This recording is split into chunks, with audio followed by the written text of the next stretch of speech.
नमस्कार। एजुकेशन नगरी की खास पेशकश एजुकेशन बुलेटिन में आपका स्वागत है। मैं हूं ललित वर्मा। चलिए रुक करते हैं शिक्षा जगत से जुड़ी बड़ी खबरों की ओर। कनिष्ठ सहायक यानी कि एलडीसी भर्ती 2024 की प्रतीक्षा सूची जारी होने के बावजूद अभ्यर्थियों की नियुक्ति प्रक्रिया अटक गई है।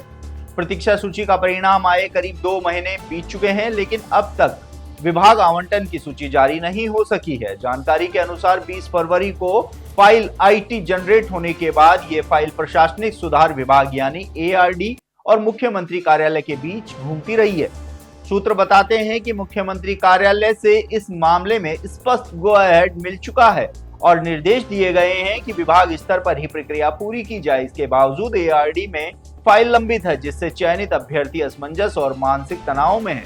अभ्यर्थियों का कहना है कि जब कोई आपत्ति नहीं है तो फिर देरी क्यों हो रही है। उन्होंने सरकार से जल्द विभाग आवंटन सूची जारी कर नियुक्ति प्रक्रिया पूरी करने की मांग की है। राजस्थान के अध्यापक ग्रेड 3 के हजारों शिक्षक वर्षों से स्थानांतरण का इंतजार कर रहे हैं, लेकिन वर्तमान स्थानांतरण नीति और प्रतिबंधों के चलते वे अपने गृह जिले से दूर कार्य करने को मजबूर हैं।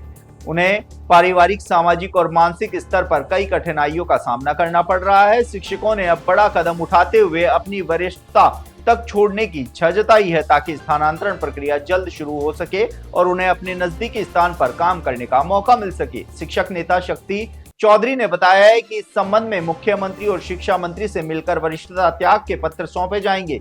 यदि सरकार इन मुद्दे पर शीघ्र संज्ञान नहीं लिया तो ग्रीष्मकालीन अवकाश के दौरान आंदोलन की तैयारी की जाएगी। राष्ट्रीय स्वास्थ्य मिशन यानी कि एनएचएम के तहत निकली भर्ती प्रक्रिया प्रशासनिक सुस्ती के कारण अटक गई है। साल 2025 में करीब 14,000 पदों पर निकाले गए इस भर्ती में लाखों युवाओं ने आवेदन किया था, लेकिन महीनों के बाद भी प्रक्रिया पूरी नहीं हो पाई है।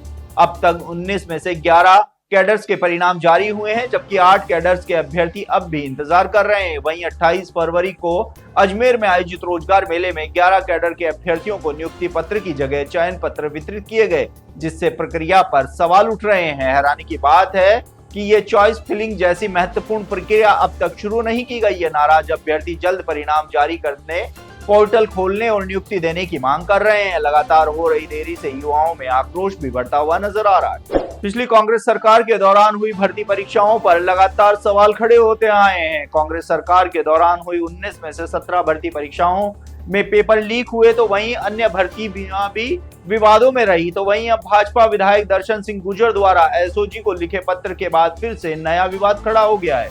भाजपा विधायक दर्शन सिंह गुर्जर द्वारा एसओजी राजस्थान के एडीजीपी को लिखे पत्र में एसआई भर्ती 2021 की तर्ज पर जेईएन भर्ती 2021 को भी रद्द करने की मांग की गई है। पत्र में लिखा गया है कि एसआई भर्ती 2021, जेईएन भर्ती 2021, पीटीआई भर्ती 2022, रीट लेवल 1, स्कूल व्याख्याता व अन्य भर्तियों सहित कुल 17 परीक्षाओं में समान गिरोह और व्हाट्सएप के जरिए पेपर लीक का तरीका अपनाया गया है। ऐसे में केवल एक भर्ती को रद्द करना भेदभाव माना जा रहा है। मामले में संविधान के अनुच्छेद 14 के उल्लंघन की भी बात उठाई गई है। साथ ही इस मामले में मुख्यमंत्री भजनलाल शर्मा को भी अवगत करा दिया गया है। जयपुर से बड़ी खबर सामने आई है, जहां स्टेट ओपन स्कूल के रिजल्ट में बड़े स्तर पर गड़बड़ी का खुलासा हुआ है।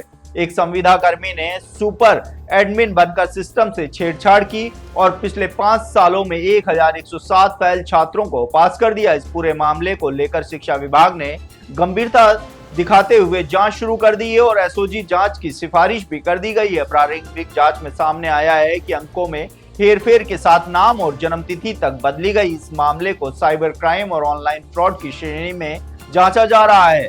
साथ ही पैसों के लेन देन की भी पड़ताल होगी। सवाल यह है कि इतनी बड़ी गड़बड़ी आखिर इतने समय तक कैसे छिपी रही और अब इसमें कौन कौन जिम्मेदार ठहराए जाएंगे।